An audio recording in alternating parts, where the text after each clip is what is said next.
नमस्कार, मी डॉक्टर स्मिता तर्टे. आपण पाहत आहात श्रीगोंदा ऑन महाराष्ट्र न्यूज. आजची महत्त्वाची बातमी. काल श्रीगोंद्यात राष्ट्रवादी काँग्रेस शरदचंद्र पवार गट यांची शिवस्वराज्य यात्रा आली होती.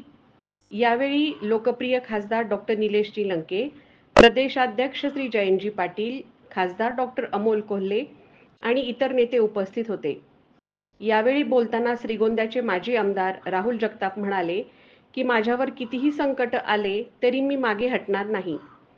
यावेळी खासदार निलेश लंके, खासदार अमोल कोल्हे, प्रदेशाध्यक्ष जयंत पाटील यांची भाषणे झाली. या कार्यक्रमासाठी बरीच गर्दी उपस्थित होती.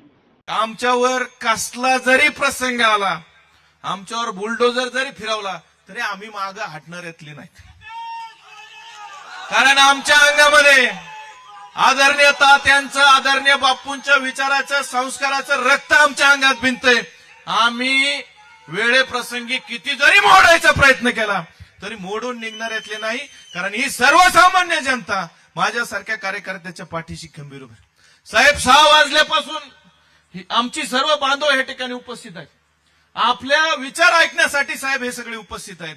आणि हे विचार घेऊन जाऊन उद्याच्या काळात महाविकास आघाडीचा आमदार हा श्रीगोंदा तालुक्यामधून, जसं लंके साहेबांना आम्ही 34,000 मताची आघाडी दिली, साहेब तुम्हाला मी आजच सांगतो की विधानसभेमध्ये 50,000 मताचं लीड हा श्रीगोंदा नगर विधानसभा मतदारसंघ त्या ठिकाणी देईल. ह्याच्यापेक्षा वेगळं मी त्या ठिकाणी सांगणार नाही.